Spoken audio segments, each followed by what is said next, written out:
Dropping back in with a rare 2 video night, but there's a lot going on with the winter meetings, obviously in full swing, and we're all excited to see how that pans out. But just wanted to share some quick thoughts about Soto to the Yankees, which is a tantalizing possibility.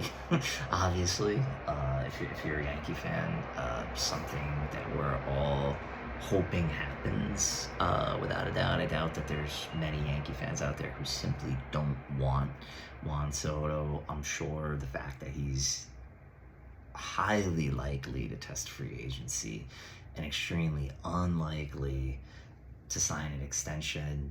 You probably have some fans out there who hate Scott Boras with every fiber of their being, and don't like the idea of the Yankees being kind of a stepping stone to Soto's free agency.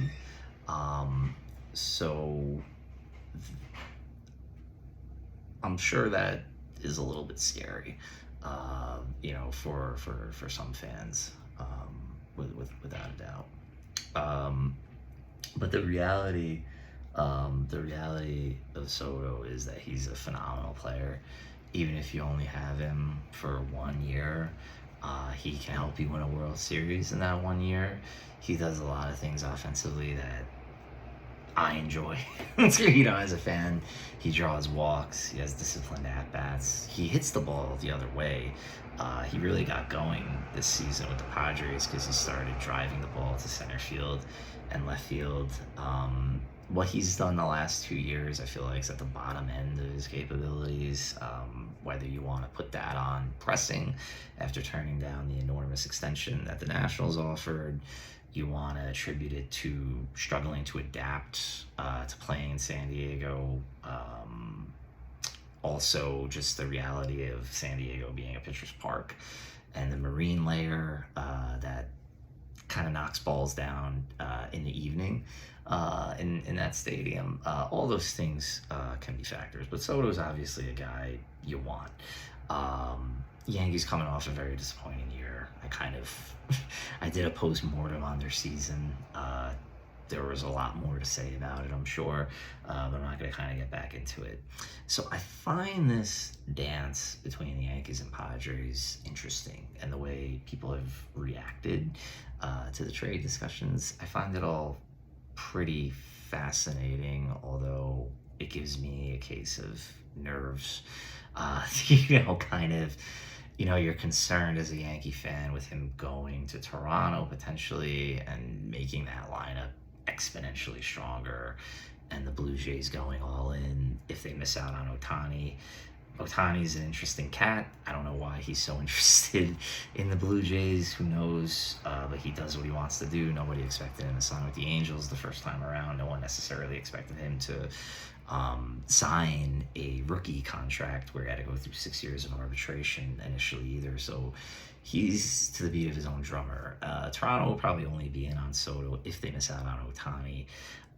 The idea of them still getting Soto if they miss out on Ohtani, or being even more motivated to close that deal, is another concern as a Yankee fan. So with the trade proposals out there, the point of controversy in the Yankee fan base is, one of them is, should you capitulate to the Padres and kind of give them whatever they want because Soto's great, and the opportunity even just to extend him or win with him in 2024, so the argument goes that should supersede giving up future value and questioning what the future value of these prospects is to begin with. So here's where I sit on that. Baseball is a complicated sport from the standpoint that it's not the NBA, where just get 3 all-stars in the same starting 5 and you should win, as long as you're not, the Clippers this year, and maybe they will turn it around at some point. But it's not like throw stars at the wall, trade your depth for stars. We've seen that kind of thing happen a lot The Knicks did that unsuccessfully, really, when they traded for Melo and they traded all their depth, Gallinari and Felton and picks and everything. Other times it's worked out better, of course. But baseball is really not like that. And the funny thing is, the team that you're trading with just won 82 games with a top-heavy roster philosophy, where the Padres were killed this year by a combination of bad luck, poor middle relief, and a really terrible bench, which really didn't give Bob Melvin much of a chance to manage to a large degree because their bench was so weak. So when you give up 6 for 1 or 7 for 1, it's not as if I would ever argue in a vacuum that Johnny Brito and Randy Vasquez are kind of equivalent in value to even 1 year of Juan Soto. But when you're giving up both of them in the trade, plus Clark Schmidt, who I'm admittedly not a huge fan of, right? But even that being the case, I'm not Clark Schmidt's #1 booster. I'm not president of the Clark Schmidt fan club, right? When you're giving up all of them in the same trade, what you're doing is you're kind of disintegrating your depth, your organizational depth. You're nullifying it. So if you have 2 pitchers come up with oblique strains or, God forbid, Tommy John situations in spring training, instead of looking within and even working with guys Randy Vasquez has great stuff and needs to tighten up his command. Brito is probably better suited to a swingman, multi-inning relief role, and being maybe even an opener opposed to being a full-fledged starter. Clark Schmidt has a lot of potential, but his fastball, something has to be done. He has to sink it, he has to cut it, and have it be more consistently effective if it cuts, or not lose so much velocity or command when he cuts it, or he has to throw more of a nasty 2-seamer, or whatever he has to do to get his fastball, kind of improve his fastball so it can actually be a weapon, because until he does that, he won't be more than a mid-rotation starter. But the point is, these guys and you know what they need to work on, and they're also there if you need them. So in a perfect world, you walk away this offseason with Yamamoto, or you make a trade for Shane Bieber, or you even bring in a guy like Giolito, which wouldn't knock my socks off. But the idea is that these guys are depth. They're not, along with Luis Gil, you're not expecting Vasquez to be in the rotation in April, but he's there if you need him, and maybe he can be in a bullpen role until then. And then all of a sudden, when things go wrong, guy gets hurt, something else happens, Rodon's back flares up, they're not there. And what you have then is you have someone you plucked on waivers from another team who you don't know as well.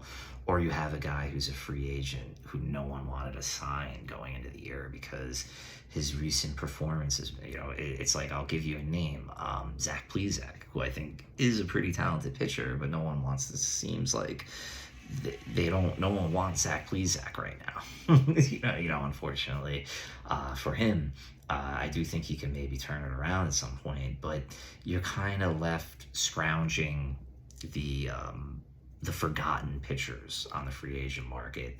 And again, to use the Padres as an example, 2 years ago in 2021, they had a year where they need to turn to Vince Velasquez to throw some key innings for them because the organizational depth isn't there. So for as sharp as AJ Preller is, as good as he is at compiling talent, and as good of a run as they had in 2022, you don't necessarily want to mimic that team building style.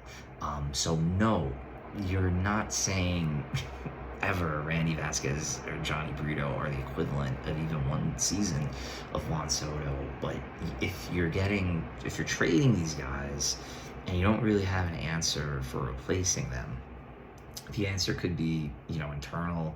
You could make Thorpe a reliever. but do you want to make Thorpe a reliever and mess with his development? It just brings up, problems. And, you hope Luis Hill is going to be healthy and be able to contribute. Maybe you bring Montas back, but then you're kind of getting into some question marks. Not to say Burrito and Vasquez aren't question marks, but, if you have question marks, maybe you want to have a lot of options to throw, at those question marks. So I'm not sure what this trade might end up looking like, but I know the Yankees shouldn't do a 6-for-1 or 7-for-1 because Soto is only signed for 1 year. I think it should be a 3-for-1 or maybe a 4-for-1. Would I give up Spencer Jones for a year of Soto? Yes. Would I give up Schmidt? Yes. I wouldn't give up Thorpe and Schmidt, and I wouldn't give up King at all because I think King could make Derek Lowe style career transition from being an effective reliever to being an effective starting pitcher into his 30s, as long as his arm holds up, because his pitching IQ is so high.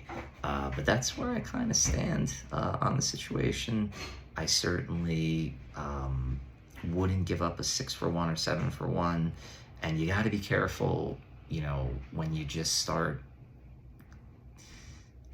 as a fan, getting upset and kind of like ripping these guys apart and acting like Johnny Brito has no value at all or Randy Vasquez has no value at all.